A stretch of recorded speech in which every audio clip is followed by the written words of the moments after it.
You've always put yourself first, Brooke, and now you're trying to keep your sister from what she deserves after everything she's done for this family. This is your last chance meeting. Sign over your share of the accounts today, or we'll make sure the entire enclave knows exactly how you've been undermining us all these years. Hi, my name is Brooke Ellison. I am 26 years old. I sat across from my mother in the private conference room of the Enclave's country club, the kind of place where deals were made over expensive coffee and no one raised their voice above a polite whisper. My sister Natalie sat beside her, arms crossed, watching me with that familiar mixture of pity and triumph. I didn't flinch. I didn't argue. I simply listened, letting the words land without reaction, the way I always did when they tried to corner me. The meeting had been called under the pretense of family unity. My mother had insisted we meet here in neutral territory within our gated luxury enclave outside Austin because she claimed things had gone too far. My sister had apparently told her I was blocking a major opportunity for her new consulting venture, something about leveraging family connections in the community for a high profile client contract. What they didn't know was that I had already seen the preliminary financial reports. Something didn't add up, but I kept that to myself. Strategic patience had always been my edge. My mother leaned forward, her voice low and cutting. You've had every advantage, yet you act like the victim. Natalie has been carrying the load while you play independent. It's time you contributed properly instead of hoarding resources that belong to all of us. Natalie nodded, her tone laced with the same cold sarcasm. Exactly. You've always been so secretive with the family finances. It's almost like you don't trust us. This isn't just about me getting the contract, it's about making sure the trust stays intact for everyone, including your daughter. I felt the familiar tightening in my chest, but my face stayed neutral. My husband Tyler had warned me before I left the house that morning that this meeting smelled like a setup. He was right. They weren't here to reconcile.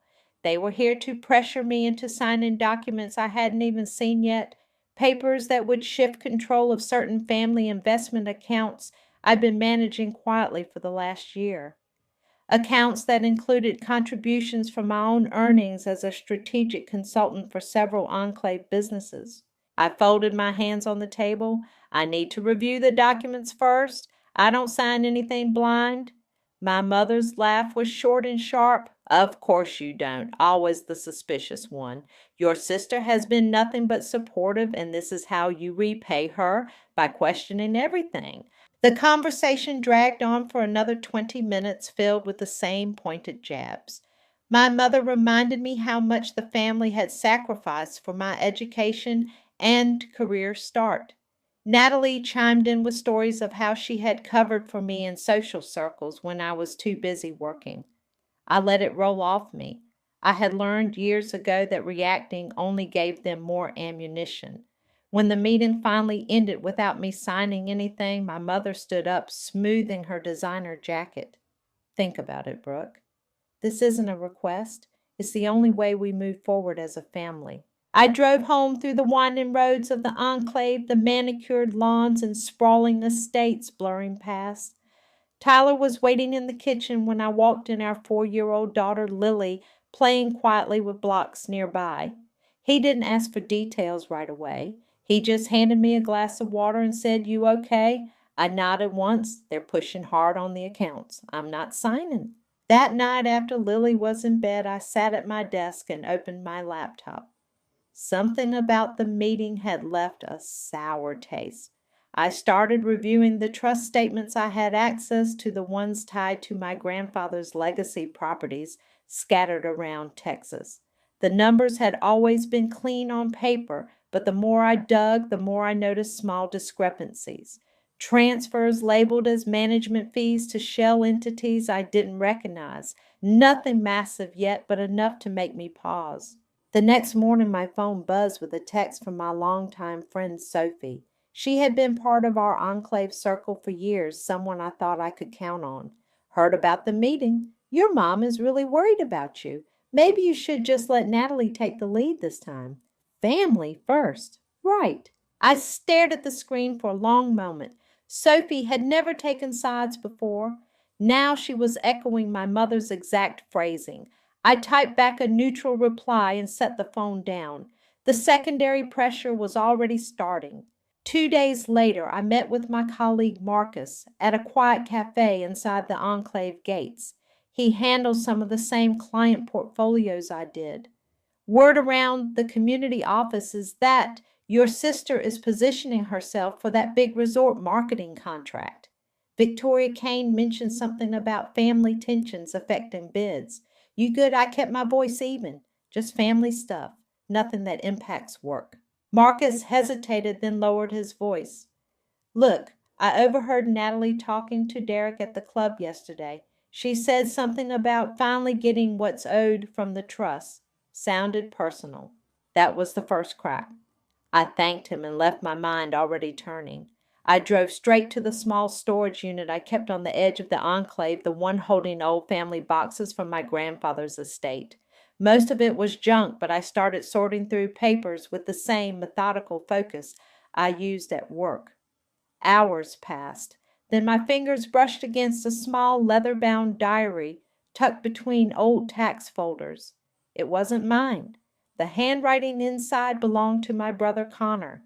I flipped it open. The entries were dated over the past 3 years. Connor had been documenting everything: wire transfers, shell company setups, consultant fees routed through entities controlled by him, and surprisingly with input from my mother and Natalie. He called it his empire project, a way to grow the family wealth without diluting shares among the less committed. My name appeared several times as the one who wouldn't understand the vision. The pages detailed how they had siphoned funds from accounts I had been contributing to, all while maintaining the appearance of family harmony. My hands stayed steady as I read. No anger showed on my face. This was the betrayal I had sensed but never named. My mother had orchestrated the pressure because she knew the truth was buried here.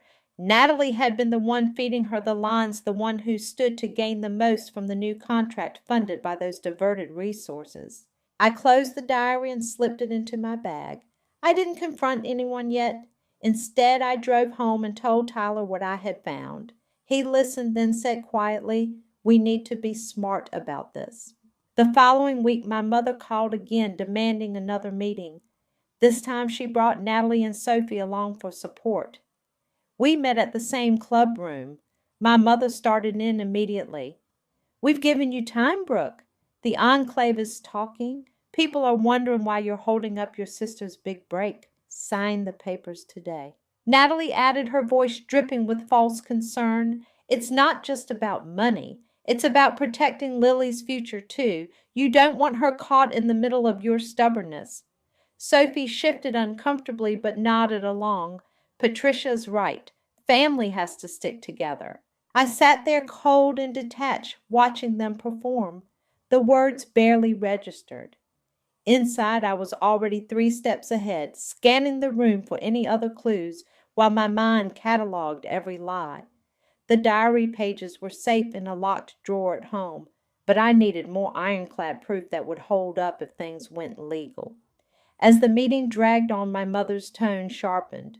"You've always been the difficult one.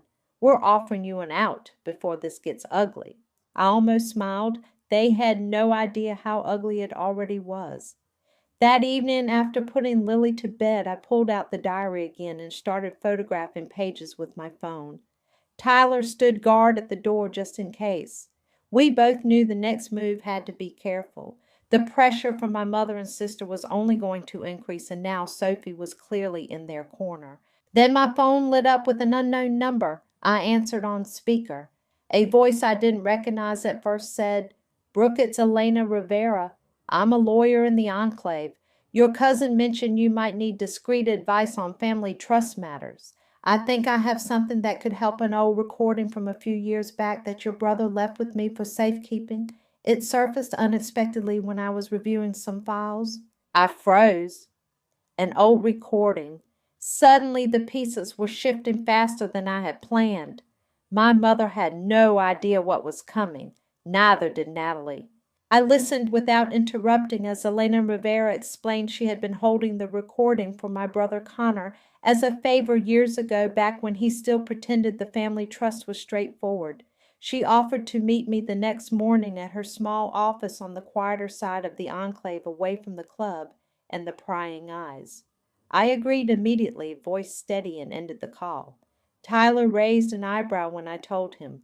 "This could be the break we need," he said. I nodded once. No excitement, no relief yet, just another piece sliding into place. The following morning I drove to Elena's office under the cover of routine errands. She was a sharp woman in her early 40s, the kind who handled enclave disputes without drama. She closed the door, sat across from me, and slid a small digital recorder across the desk. "Your cousin asked me to keep this safe. He said if things ever went south with the trust, you might need it. It surfaced when I was archiving old client files last week." She pressed play. My brother's voice filled the small room, calm and matter of fact, the way he always sounded when he thought no one was listening. He laid out the entire operation, the secret shell companies he had set up to siphon management fees from the family trust accounts, the way he funneled portions into private investments that benefited my mother and my sister directly. He mentioned my name specifically. "Brooke won't notice the discrepancies. She's too busy playing independent. We keep her contributions coming in and the returns looking normal on paper. Natalie gets the consulting contracts, mother stays comfortable, and the empire grows without her asking questions." The recording went on for nearly 15 minutes, detailing dates, account numbers, and even a casual aside about how my mother had signed off on the latest transfer because the girls need to be taken care of properly. I sat there, hands folded in my lap, face blank. The words confirmed what the diary pages had hinted at, but hearing it in my brother's own voice made the betrayal concrete. My mother wasn't just pressuring me for Natalie's sake. She was protecting the machine they had all built together. Elena watched me carefully. "This is admissible if it comes to that. Your cousin thought you should have it quietly." I thanked her, copied the file to my encrypted drive, and left without fanfare. On the drive home, I replayed the key sections in my head, matching them against the diary entries I had already photographed. The picture was complete enough now. My mother and my sister had been draining the accounts I helped manage, using my own contributions to fund Natalie's latest venture, while pretending it was all for the family's greater good. I didn't feel rage. I felt the cold clarity of someone who finally had the receipts. That afternoon, my mother called. I answered on speaker while I sat at my kitchen table reviewing the combined evidence. "Brooke, we're not waiting any longer. The community board meets next week and Natalie's contract is on the line. People are starting to talk about your reluctance. Sign the transfer papers or we'll have no choice but to explain to everyone why you're holding the family back." I kept my voice even. "I'm still reviewing." She laughed short and sharp. "Reviewing or stalling? Your sister has been nothing but patient while you hoard what should be shared. This is the last chance I'm giving you before things get uncomfortable for all of us." My sister texted right after the call ended. "Mom's upset. You're making this harder than it needs to be. Think about Lily. Do the right thing." I read it once, then set the phone face down. The psychological jabs were familiar now, but they landed differently, with the recording still echoing in my mind. 2 days later, Sophie stopped by unannounced while I was working from home. She looked uncomfortable, but determined the way people do when they've chosen a side. "I ran into your mother at the club yesterday. She told me about the trust issues." "Brooke, I've known your family forever. Maybe it's time to let Natalie handle the finances the way your mother wants. The enclave is small. You don't want to be the one causing division." I studied her for a moment, the friend I had trusted with playdates and late night talks. Division, I asked, tone flat, or exposure? Sophie shifted on the couch. "She's worried about you. We all are. Natalie's been carrying a lot lately." I didn't argue. I simply thanked her for stopping by and walked her to the door. another lifelong connection quietly fracturing.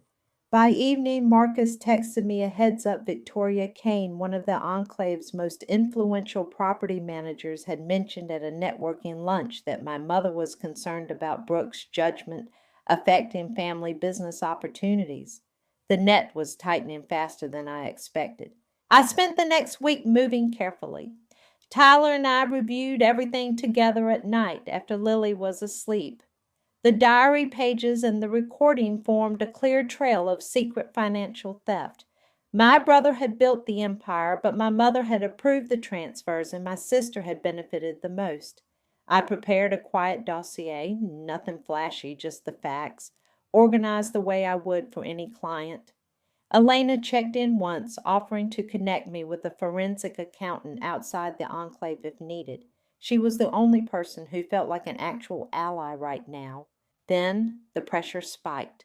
My mother called again, this time with my sister on the line too. The conversation was short and vicious. "We've spoken to the trust administrator," my mother said. "If you don't sign by the end of this week, we're filing a formal complaint about mismanagement. The whole enclave will hear how you've been obstructing what's best for everyone." My sister cut in, voice sweet but edged. "It doesn't have to be like this, Brooke. Just do what's right for once." I listened, then replied in the same detached tone I had used since the beginning. "I'll let you know my decision soon." I hung up and stared at the evidence folder on my screen. The recording had changed everything. It proved intent. It proved coordination. But I still needed one more thing before I moved to confirmation that the latest transfers had already been routed to Natalie's new consulting accounts. I reached out to Elena again. She promised to pull public filings discreetly. The following morning, Elena called back sooner than expected. Her voice was low. "I found the wire confirmations. They match the recording exactly, but there's more. Your mother and sister have been meeting with a lawyer to freeze certain accounts if you don't comply. They're planning to present it as a family protection matter at the next board gathering. You have maybe 48 hours before they make it public." I thanked her and ended the call. The clock was ticking now. I sat at my desk, the enclave's quiet streets visible through the window, and felt the weight of what was coming. My mother thought she still controlled the narrative. My sister believed she could shame me into submission. Even Sophie and the others in our circle had lined up behind them. They had no idea the recording existed. They had no idea the diary pages were copied and time-stamped. They had no idea how patient I had been.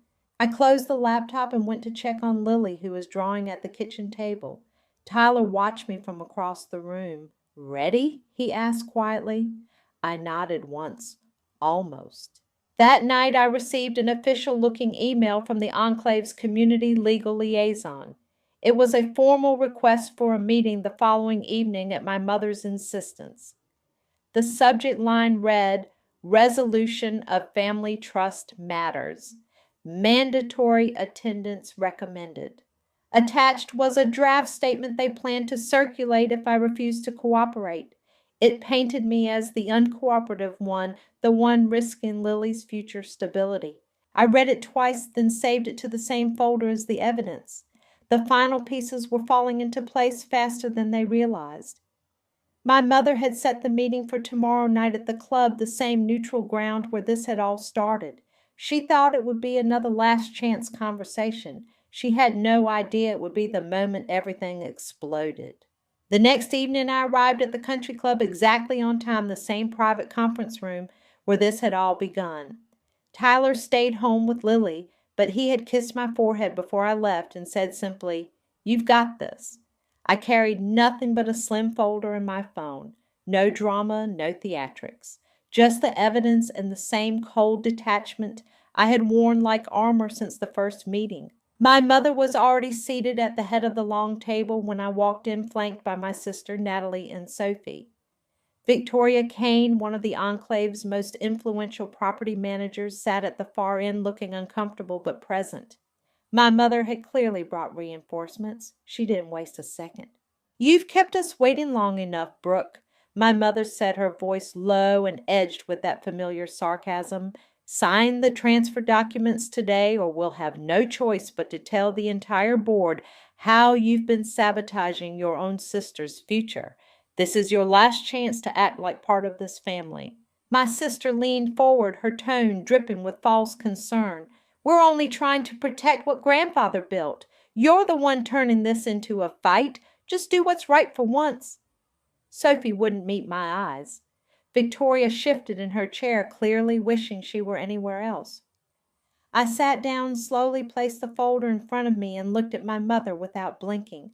I reviewed everything I said, voice flat, including the diary pages my brother Connor left behind and the recording he gave to Elena Rivera years ago for safekeeping. The room went still. My mother's expression didn't change at first, but I saw the flicker in her eyes. My sister's smile faltered. I pressed play on my phone. My brother Connor's voice filled the room, calm and clinical, laying out the entire secret empire he had built. With their knowledge, the shell companies, the diverted management fees, the transfers funneled straight into accounts that benefited my mother and my sister while keeping my contributions locked in place. He named dates amounts in the high six figures and even joked about how I would never notice because I was too busy being independent. The recording ended with him saying my mother had personally approved the latest routing because Natalie needs the capital for the new contracts. Silence stretched for several long seconds. My mother recovered first, her voice sharp. That's fabricated. Connor would never. Elena Rivera stepped into the room, then carrying her own briefcase. She had arrived quietly, exactly as we had arranged the night before. The trusted ally who had kept the recording safe and unbeknownst to them had already filed a discreet notice with the Enclave's trust administrator that morning. Actually, Elena said evenly, I have the original file with metadata intact, and the diary pages match the transfers word for word. The trust administrator is reviewing the matter as we speak. Certain accounts have already been frozen pending a full audit. My mother's face tightened. She turned to Victoria. This is ridiculous. Brooke is twisting family matters into some conspiracy. We've always looked out for everyone. Victoria cleared her throat. The board has received the preliminary notice. The diverted funds are being traced. Natalie's pending contract with the resort group has been placed on hold until this is resolved. My sister's voice rose. You're destroying everything we've worked for just to feel important. After everything Mother has done for you, I cut her off, tone unchanged. Everything she's done was built on taking what wasn't hers. Family isn't ownership. You don't get to drain accounts I helped build and then demand I sign them over because it suits you. Sophie finally spoke, voice small. Brooke, maybe there's been a misunderstanding. Your mother was only trying to keep the peace. I looked at her for the first time. Peace or silence? You chose their side the moment they asked. That's fine. Just know I won't forget it. The meeting dissolved into accusations and denials, but the damage was done. My mother tried one last jab, voice icy. You'll regret isolating yourself like this. The enclave talks. People remember who causes problems. I stood up, folder in hand. I already reviewed the numbers. The money stays where it belongs. The rest is yours to explain. Elena nodded once to me as I left. She would handle the formal filings. I walked out of the club into the cool evening air of the enclave, the manicured streets quiet under the street lights. No raised voices followed me, no dramatic scene, just the quiet click of the door behind me and the knowledge that everything had finally shifted.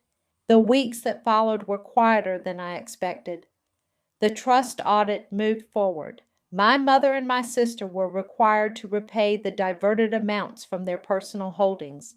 Natalie's big consulting contract evaporated when the resort group learned of the pending investigation.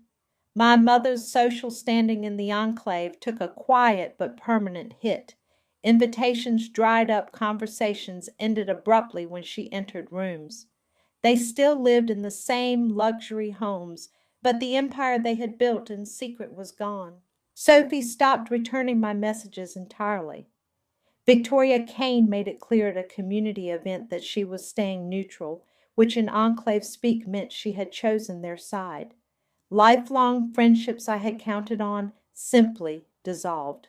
Marcus sent a single text saying he was sorry things had gone this way, and then went silent too. The secondary circle I had once relied on for play dates and casual support closed ranks around my mother and sister. I didn't chase any of it. I simply noted the losses and kept moving. Tyler and I secured Lily's future through the protected accounts. My own consulting work continued uninterrupted. The money my grandfather had intended for all of us was no longer being siphoned away in secret. That was the partial victory. But the cost was real. My mother and my sister were still family on paper, yet the bridge between us had burned completely. No tearful reconciliations, no second chances. I blocked their numbers the same week the audit results came in. No contact, no regret. Elena called one final time to confirm the last transfers had been reversed. You handled this with remarkable restraint, she said. I thanked her and ended the call. She had been the one quiet ally who made the difference, the trusted voice who surfaced the recording at exactly the right moment and helped the legal process unfold without spectacle. Months later, I sat on the back patio watching Lily chase Bubbles across the lawn while Tyler grilled dinner. The enclave still felt like home in some ways, but the social landscape had changed. I no longer attended the club gatherings or accepted casual invitations from the old circle. Boundaries had created a different kind of freedom, quieter, simpler, and entirely mine. My mother tried one last message through a mutual acquaintance asking if I would reconsider for Lily's sake. I read it once, then deleted it. Family is not ownership. You don't get to take what you want and call it love. Setting those boundaries had cost me relationships I once thought permanent, but it had given me something far more valuable, peace I didn't have to negotiate for. I never looked back. Thank you for listening to my story. If you've ever had to draw a hard line with family and watch old friendships crumble because of it, how much disrespect did you decide was finally too much? Drop your thoughts in the comments. I read every single one.